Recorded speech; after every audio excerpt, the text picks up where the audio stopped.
तुलसीदास जी, महाराष्ट्र में भी अभी 1 महीने पहले खेला हुआ है। देश के 2 बड़े राज्यों में खेला हुआ है, एक भाजपा के पक्ष में गया, एक भाजपा के विपक्ष में गया। लेकिन जो सेंटिमेंट दोनों जगह बना हुआ है महाराष्ट्र और बिहार में, वो भाजपा के खिलाफ बताया जा रहा है। आपको क्या लगता है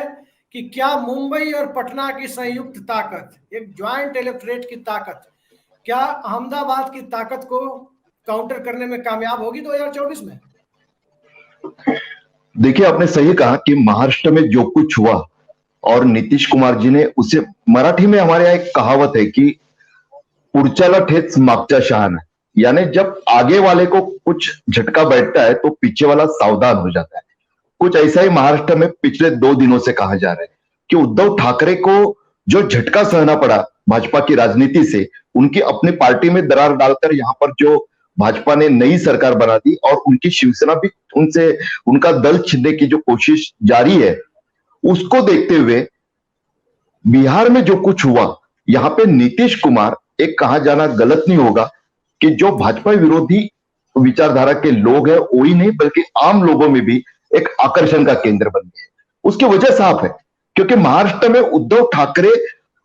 उनको पता चला था कि एकनाथ शिंदे बगावत कर रहे हैं, इस तरह से कुछ होने जा रहा है। उन्होंने बस उनको बुलाकर पूछकर उनको छोड़ दिया कि नहीं, मैं, आप मुख्यमंत्री बनना चाहते हैं तो मैं पद छोड़ता हूं, आप शिवसेना में के मुख्यमंत्री बन जाइए और छोड़, ऐसा उन्होंने खुद कहा। ये उनका कहना है, ये कोई ऐसा ही हुआ होगा ऐसा भी मैं कहना नहीं चाहता हूं, लेकिन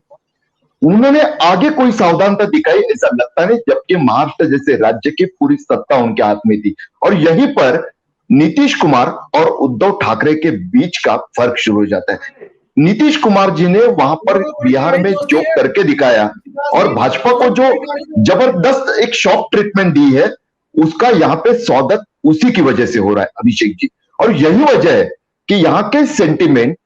उद्धव ठाकरे पद त्याग करने के बाद उन्होंने जो सोशल मीडिया पर लाइव करके पद त्याग दिया था, उसके बाद से जो सेंटिमेंट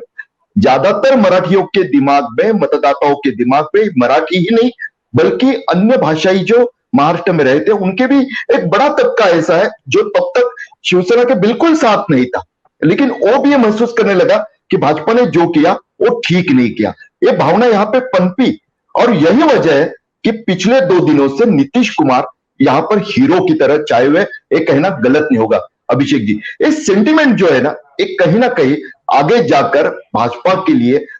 उनके मिशन 2024 में अवरोध का काम जरूर करेगा, ऐसा कम से कम अब लग रहा है। मैं अब की बात कर रहा हूं अभिषेक जी। एक बात और बताइए, नीतीश कुमार को शुभम जी भी जब हम इनके पास आएंगे इस बात की तस्दीक करेंगे कि बिहार में एक महादलित तबका है, दलितों में भी जो मोस्ट डाउनट्रोडन है उनको नीतीश कुमार ने कार्व आउट किया महादलित के तौर पर। और जितना हो सकता था, जितना कुछ लोग इसकी आलोचना कर सकते हैं कि इतने जितना करना चाहिए उतना किया या नहीं किया, लेकिन कुछ काम हुआ है, ये बात जरूर है। तो महाराष्ट्र की जो स्थिति है उसमें जो सबसे समाज का जो निचला तबका है आर्थिक तौर पर, सामाजिक तौर पर, उस तबके के बीच एक हीरो की आइडेंटिटी ज्योतिबा फूले के परिवार की है, सावित्रीबाई फूले की है। गवर्नर का बयान जो आपत्तिजनक बयान आया सावित्रीबाई फूले को लेकर, महाराष्ट्र में समाज के दबे कुचले तबकों में उसकी क्या प्रतिक्रिया है, आप ये बताइए। देखिए, यहाँ की राजनीति की बात करें तो यहाँ पे जो जिस तबके की आप बात कर रहे हैं, 2 उसमें तबके आएंगे। जो बाबा साहब अंबेडकर को मानने वाले आरपीआई का जो तबका, उसमें से एक धड़ा तो रामदास आठवले की वजह से भाजपा के साथ जरूर है, लेकिन एक बड़ा तबका जो प्रकाश आंबेडकर के नेतृत्व में वंचित बहुजन आघाड़ी नाम का एक संगठन बना कर, जिसमें उन्होंने एक अलग पैटर्न अपनाया हुआ है। सिर्फ दलित नहीं बल्कि पिछड़े और अन्य जाति के लोग भी उनमें शामिल है। उनकी तरफ से जो रिएक्शन आई वो बिल्कुल भाजपा विरोधी, और साथ ही में महामहिम राज्यपाल जी ने जो कुछ बयानबाजी यहाँ पर पिछले कुछ महीनों से लगातार, यानी उनके महामहिम शब्द लगाना, उनके नाम से पहले क्वेश्चन मार्क आ जाता है, उस तरह के हालात यहाँ पर उन्होंने पैदा कर दिए। और सिर्फ एक तबके के लिए नहीं बल्कि हर तरह से, क्योंकि छत्रपति शिवाजी महाराज, यानी महाराष्ट्र में छत्रपति शिवाजी महाराज, डॉक्टर बाबा साहेब आंबेडकर और आपने जिनका नाम लिया महात्मा ज्योतिबा फूले, इन सबको, और सावित्रीबाई फूले, क्रांति ज्योति सावित्रीबाई फूले उनकी पत्नी, इनको बहुत ही एक अलग स्थान है मराठी हृदय में। लेकिन उनके बारे में उनकी जो बयानबाजी आई, वो किसी ने उसको स्वीकारना तो दूर,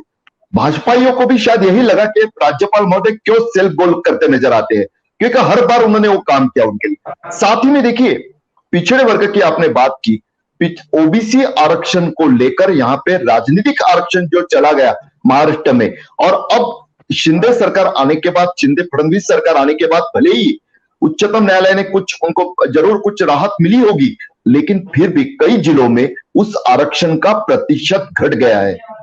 कितना भी भाजपा दावा करे कि भाई महाविकास आघाड़ी जो सत्ता में थी वो आपको इस बारे में न्याय नहीं दिला पाई, लेकिन देखिए सोशल मीडिया का जमाना है, मेन स्ट्रीम मीडिया के हम जैसे जो पत्रकार कई सालों से कार्यरत थे, एक मोनोपोली जो थी वो सोशल मीडिया के जमाने में खत्म हो गई है मेन स्ट्रीम मीडिया की। अब आम लोगों तक उसका एक अपना एक अधिकार है अभिव्यक्ति का,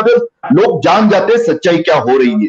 तो वो उस तरह से गलतफहमी में ज्यादा या संभ्रम में, एक इल्यूजन में उनको ज्यादा नहीं रखा जा सकता, उनको पता चलता है। तो बिल्कुल आपने जो सवाल पूछा, आपके मन में जो बात है कि बिहार में जिस तरह से नीतीश कुमार जी पिछड़ों की राजनीति करते आए और वहां कहीं ना कहीं वो एक तरह का कॉमन थ्रेड है राष्ट्रीय जनता दल को भी पास में वापस उनको इतने बीच के झटके के बावजूद लेने में, उसी तरह से महाराष्ट्र में भी वो बड़ा तबका कहीं ना कहीं, और उसमें तबका मराठा तबका भी है जो आरक्षण से अब तक वंचित है, तो उसमें भी एक अलग भावना तो जरूर है। तुलसीदास जी, ये पूरा घटनाक्रम जो हो रहा है, इस पूरे घटनाक्रम को आप 2024 के परिप्रेक्ष्य में किस प्रकार से देख रहे हैं? क्या वाकई देश के, पूरे देश में नहीं लेकिन देश के कुछ बड़े राज्यों में भारतीय जनता पार्टी बुरी तरह घिर गई है क्या? आप म्यूट हैं। अभिषेक जी, महाराष्ट्र में जो कुछ उन्होंने किया, भले ही अब की अगर सोचे तो उनके फायदे की बात दिखाई देती है कि उद्धव ठाकरे सरकार से हट गए, क्योंकि महाराष्ट्र में बार बार कई बार मैं बहस में कह चुका हूं कि महाराष्ट्र में वो अकेला राज्य है जहां पर भाजपा को उनके ही विचारधारा, हिंदुत्व की जिस विचारधारा की वो बात करते हैं उसी पर उनके खिलाफ लड़ने वाली एक दल है वो शिवसेना। तो उनको कहीं ना कहीं शिवसेना को प्रभावहीन बनाना है। ब्रांड ठाकरे को खत्म तो नहीं कर पाएंगे, लेकिन कम से कम उतना धूमिल या उतना उसकी क्षमता, उसका प्रभाव कम करना है जितना उनके लिए ज्यादा से ज्यादा फायदेमंद होगा। लेकिन अब जो कुछ उन्होंने किया है उसके बाद भी उनके लिए वो फायदे की स्थिति महाराष्ट्र में उतनी दिखाई नहीं दे रही, भले ये एक्सपेंशन भी हो चुका है मिनिस्ट्री का अब। लेकिन देखिए बिहार में जो हुआ उसका महाराष्ट्र में किस तरह से फायदा हो रहा है कि यहां पे जो एक मनोबल इस तरह से भाजपाई और शिंदे गुट के कार्यकर्ताओं का बढ़ा हुआ था। एकनाथ शिंदे के शब्द आपको याद दिलाना चाहूंगा जो उन्होंने गुवाहाटी के होटल में अपने समर्थक विधायक, जो बागी विधायक उनके साथ थे, उनके सामने उपयोग में लाए थे। उन्होंने कहा था आप बिल्कुल चिंता मत कीजिए, इस देश की सब महाशक्ति हमारे साथ है। उन्होंने भाजपा का नाम नहीं लिया था, लेकिन उन्होंने इशारों में भाजपा को ही महाशक्ति बताया था। वो एक हुआ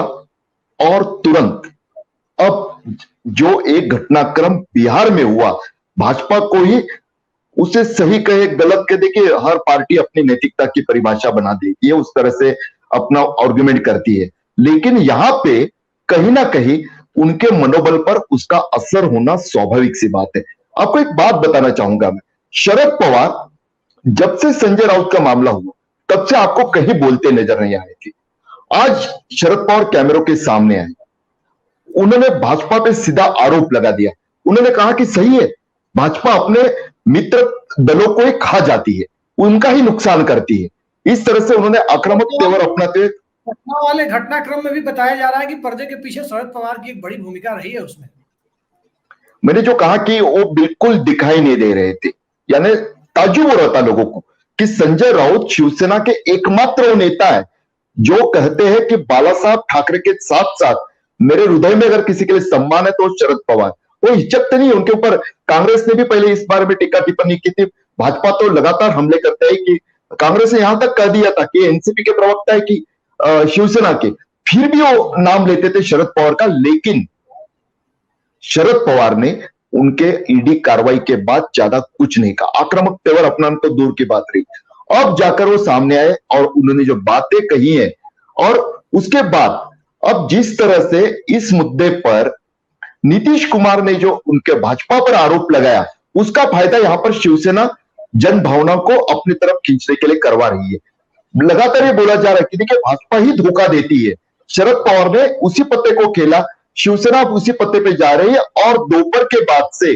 भाजपा ही बचावात्मक मुद्रा में आके आक्रामक तेवर दिखाने की कोशिश में लगे हैं। घटना बिहार में हुई है, झटका बिहार में बैठा है, लेकिन यहां पे उसके पूरा रिएक्शन सुनने को मिल रही है। भाजपा लगातार अब कहते जा रही है कि हम धोखेबाज नहीं है। धोखेबाज तो वो लोग हैं जिनको कम विधायक होने के बावजूद हमने पद सौंपा था। लेकिन ये जो दो देवेंद्र फडणवीस कहते हैं, प्रवीण दरेकर नाम के जो उनके विपक्ष के नेता थे पहले विधान परिषद पे, वो सामने नजर आते हैं। भाजपा के कार्यालय में जो प्रेस कॉन्फ्रेंस होते नजर आती है, उससे साफ पता चलता है कि बिहार में हुआ है, लेकिन असर महाराष्ट्र में भी दिखाई दे रहा है।